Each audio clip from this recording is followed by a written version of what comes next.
Quebec's power struggle on this Saturday night. We've called Hydro-Quebec multiple times. How many people will be in the dark for the fourth night in a row, and why some repairs will take longer. America's abortion access in legal limbo. This decision is clearly about ideology and politics. Two conflicting court rulings paving the way for a potential showdown. A Canadian couple's nightmare in Florida. I got pain on my left leg. Why they can't get a hospital bed back home. And harnessing the healing power of harmony. The Cancer Center using the sound of music to soothe souls. Global National with Farah Nasser. Good evening, and thank you for joining us. Frustrations are mounting in Quebec as tens of thousands of families are still without power for the fourth night after a fierce ice storm earlier this week.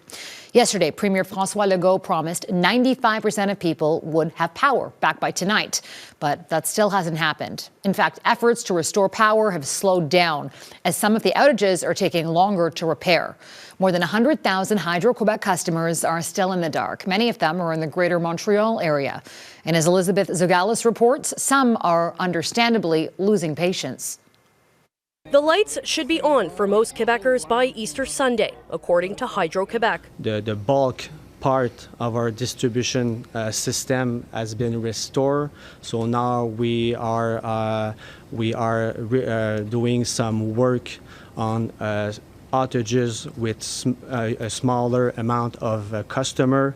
1,500 workers are on the ground facing the tedious task of fixing fallen power lines caused by tree branches. Some of those outages take longer time to repair, are more difficult to move people to be able to intervene at those specific points on our system. But in the Greater Montreal area, frustration is growing as some prepare to spend their fourth night in the dark.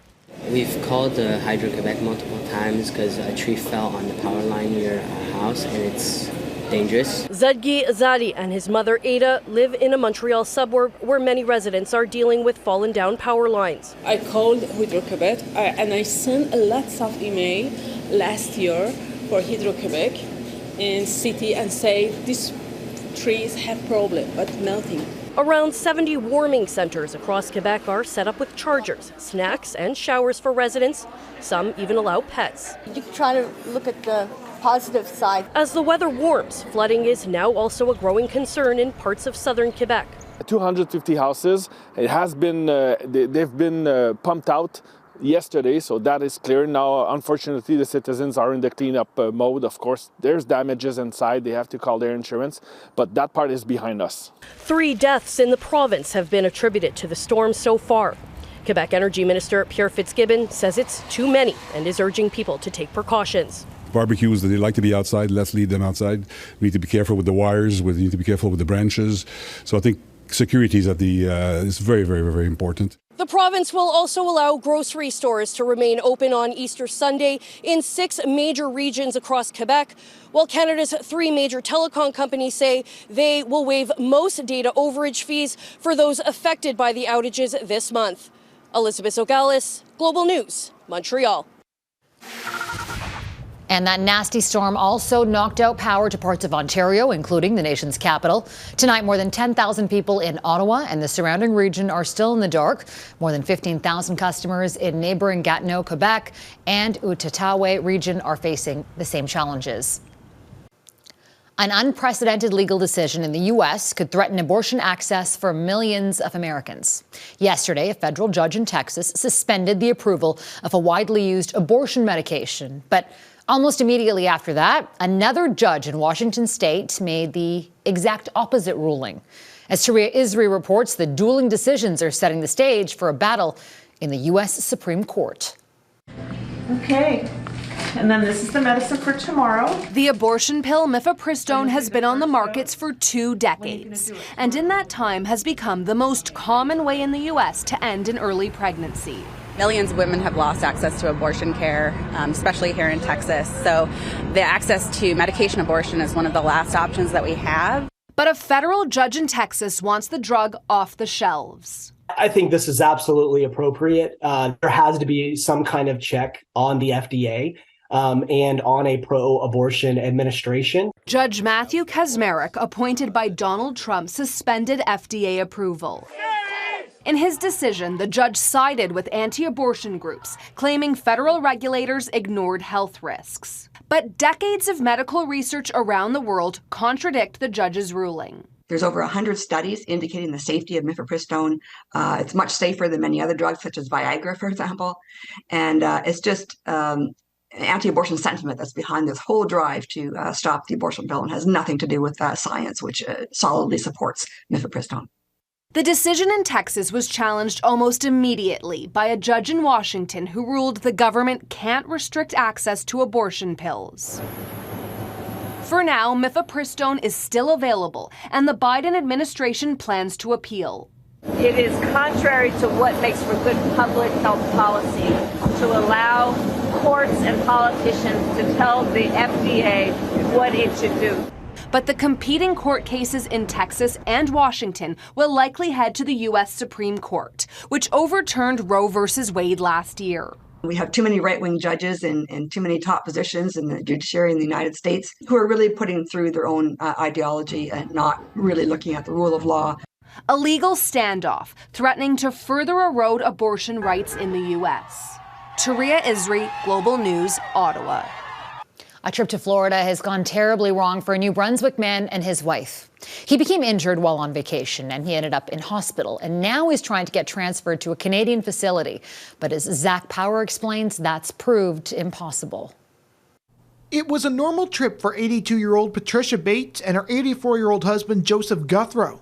A bus took the two on a tour from New Brunswick through the U.S. to Florida. My husband decided to use the washroom at the back of the bus. And on his way there, a car pulled out in front of us, and the driver had to slam on the brakes real hard, and my husband fell down. His fall compressed a disc. Joseph has been relearning to walk since. I got pain on my left leg. He's been in a Florida hospital for almost 2 weeks now. Now the story is there are no beds available anywhere in New Brunswick. In fact, they said it was bad all across the country. I figured there'd be at least a bed there.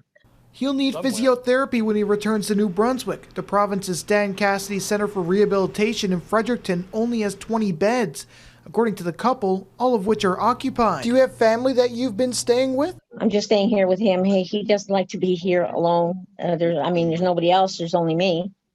Bates has been sleeping in a chair next to her husband. They don't have any other family in the area they can go to. The Canadian government don't seem to give a damn about their citizens that's outside the country and got to get help. Global Affairs Canada told Global News that they're in contact with local authorities to provide consular assistance. But the couple says that there's still no timeline on when they'll be able to return home to get care in New Brunswick. Zack Power, Global News, St. Stephen, New Brunswick. Canada's National Justice Department and military are getting hit with an $11 million lawsuit from the ex-husband of an Edmonton soldier. The man claims the military failed to adequately investigate his former wife, despite the concerns he repeatedly raised about the safety of the former couple's children. The mother was convicted of trying to murder the children by burning down the family home in 2015. In a statement of claim, the father argues it shouldn't have taken so long for his ex-wife to be arrested. The Department of Defense is not commenting on the matter, as it is now before the courts. No one in the family can be identified because of a publication ban that's protecting the children who are plaintiffs in this suit.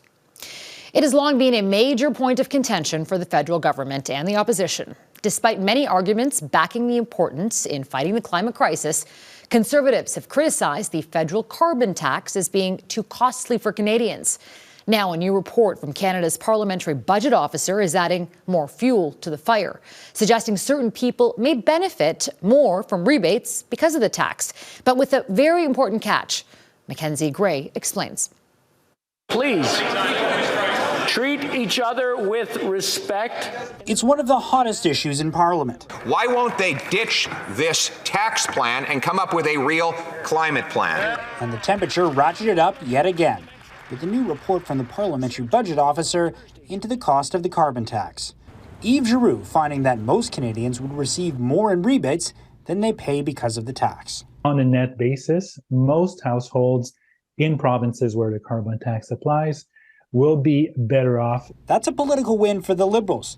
But when the PBO took into account the full economic impact of the carbon tax, it was a cloudier view. The watchdog found the tax won't be revenue neutral for most families, as the Liberals said it would. The PBO is saying the levy will drive down wages and raise costs. Most households are expected to be worse off under a carbon tax regime than without a carbon tax regime, except for those at the bottom end of the income scale. A political opportunity for the Conservatives. The claims that Canadians get more back in rebates for their failed carbon tax has been proven false by the public budgeting officer. The climate rebate will make 8 out of 10 families better off. That is in a PBO report. The former minister who brought in the policy believes the PBO didn't account for the economic impacts of climate change. Look, I don't even understand this report, and I've spent a ton of time on carbon pricing. We're paying the cost now, and we need to take action in a smart way that leaves Canadians better off, that actually creates innovation and jobs that we desperately need, and of course, that tackles climate change. But Canadians might not be willing to spend the money required to tackle the problem. If you ask Canadians, they want to see more action from government on climate change. If you ask them if they want to pay more, they obviously say no. The carbon tax rose again on April 1st to move it up to $65 per ton of carbon dioxide, and it's set to continue to increase every year by $15 until 2030. Mackenzie Gray, Global News, Ottawa. Tensions are rising in Asia as China kicks off another round of military drills surrounding Taiwan. The independent island, which Beijing claims as its own, says China's warships and fighter jets have crossed the boundary which unofficially separates China and Taiwan. Live fire drills will also be involved. The exercises, which are set to last 3 days, are widely seen as China retaliating after Taiwan's president headed to California to meet with the U.S. House Speaker, who reaffirmed America's support for Taiwan's autonomy. Canada's recession, not as deep as once thought. Coming up, what economists say could help us dodge a steep downturn in the next few months. Plus, music therapy in Montreal, the soundtrack surprising patients and promoting healing.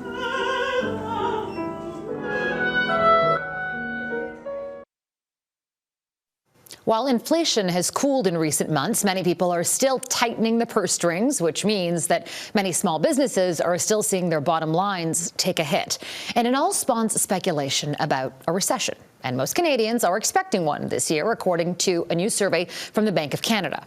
Now, economists are weighing in, and as Anne Gaviola explains, they can't agree on if or when a recession is on the way. What goes up must come down. By aggressively hiking interest rates over the past year, the Bank of Canada has slowed the economy by making the cost of borrowing more expensive, which in turn takes a bite out of demand, which cools inflation. The big question, will the economy see a rough landing with economic turbulence, or a so-called soft landing with a smoother outcome? Well, it depends on who you ask. Maybe we get one negative quarter or a positive quarter. I'd probably characterize that as a bumpy landing. You know, it's not quite soft, not quite the hard landing, but certainly not a great outcome. Many economy watchers say the strength of our labor market will act as a buffer, even if the U.S., our biggest trading partner, falls into a recession. Our base case forecast continues to be a relatively mild recession in Canada in 2023. We expect to see the Canadian economy enter a mild recession. Capital Economics says robust immigration, with more newcomers spending bolstering the economy, may save the day. So spending per person may fall, but overall spending would stay the same or even climb. The only thing in my mind that could rescue Canada this year would be sort of the immigration point. Maybe immigration just remains exceptionally strong. Predicting what's to come is complicated. Inflation remains stubbornly high. Trouble in the American banking sector has many investors and lawmakers on edge.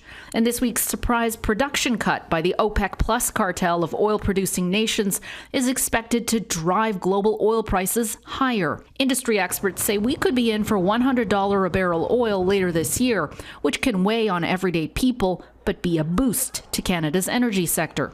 What happens next is anybody's guess. way back in 2008, just on the eve of the global financial crisis, there were still economists suggesting that the US would avoid a recession. And then obviously it ended up being one of the deepest recessions since the Great Depression. No one is suggesting we're on the cusp of a shock of that magnitude, but many are bracing for economic storm clouds ahead just the same. Anne Gaviola, Global News, Toronto. Trump's odds ahead after a history-making week. A former insider speaks to Global News about his old boss's re-election chances. Donald Trump made history this week for all the wrong reasons. He's now the first U.S. president, former or current, to be charged with criminal offenses. As he fights the charges, how could this affect his fight to reclaim the White House in 2024? Our Mercedes Stevenson spoke with two top political pundits, one of whom used to be in Trump's inner circle. Mercedes. Farah, there have been a range of reactions from both Republican and Democratic leaders in the U.S. after the charges were announced against former U.S. President Donald Trump. To some, they were flimsy accusations, far less significant than what they were expecting. But others thought that the indictments were damaging and will hurt the former president's re-election chances. I put the question about what this will all mean for Trump's political future to his former press secretary, Sean Spicer. Spicer says that in a slew of legal troubles that Trump is facing, this case coming first may actually help him. It is going to look like the entire system has been weaponized and is coming after Trump, and he's going to be able to point at those additional cases and say, this is just another attempt to come after me. Whether or not they are stronger or weaker going forward, because this case went first and it is so weak and so politicized. Political strategist Rick Wilson says the Democrats have to beat Trump not just legally, but politically, because legal jeopardy won't be enough to defeat the former president. There are plenty of ways to beat Trump, but miracles aren't a strategy. Hope is not a strategy, and I am a very stern critic of this of former President Trump, one of the sternest. I think it could be argued, and I don't think the cases here, as of yet, except for Jack Smith, pose an existential threat to the guy. You've got to beat him, not just in the courtroom. And look, he should be held accountable. Either way, Donald Trump remains the favorite choice of Republican voters, despite his ongoing legal troubles and his role in the underwhelming midterm election results. Any potential trial related to these felony charges will likely not take place until next year at the earliest. There is one thing for certain in the immediate future, and that is that Donald Trump will continue to dominate the headlines. Farah? That's for sure. Thanks, Mercedes. And you can catch Mercedes' full interview with former White House press secretary Sean Spicer tomorrow morning on the West Block, right here on Global. The power of music in medicine. Next, their profound concerts for cancer patients when they need it most. Life isn't the same when you find out you have cancer. But research from McGill University has shown there is something that can help reduce stress and anxiety for patients: music. That's why the Cedars Cancer Centre in Montreal has started concerts. Felicia Perillo with the special soundtrack to healing and recovery. It's not quite what people are used to seeing at a cancer center. A pianist, accompanied by an opera singer, delivering a dose of classical music in the middle of the day, catching many off guard. It's a program that we started about almost 3 years ago, right before the pandemic hit. The idea is to enlighten the mood a little bit in the cancer center, where it's often very quiet, very somber. The program, called Cedars Healing Notes, came to life after Harboyan, a pianist herself, accompanied a family member to the center and thought it would be the perfect place for a piano. With the help of the Cedars Cancer Foundation and other players, a baby grand piano was installed, and later the idea of one-hour concerts was born. You know, they're here in a cancer center. It's not always easy. They have treatments, they have their disease on their mind.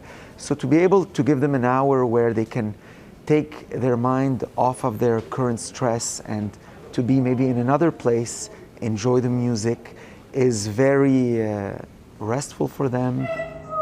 The The tunes are not only helpful for patients, but also for family members and even healthcare professionals at the center.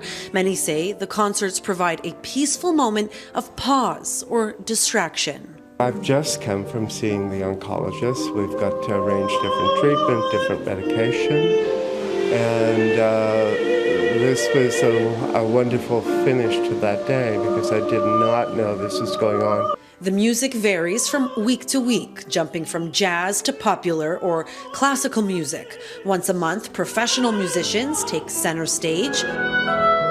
Other times, it's students from McGill's Schulich School of Music who get a chance to share their talent. We know that patients often spend a fair amount of time in this cancer center, and it can be long. So I think having a moment of music is a gift. A powerful gift that truly keeps on giving. Felicia Perillo, Global News, Montreal. And that's Global National for this Saturday. I'm Farah Nasser. On behalf of our whole crew, I want to thank you so much for spending part of your evening with us. Tonight's Your Canada is the mountains of Kelowna, British Columbia. We love seeing your Canada, so please keep emailing us your photos to viewers@globalnational.com. Until tomorrow, take care of yourselves and take care of each other. Good night.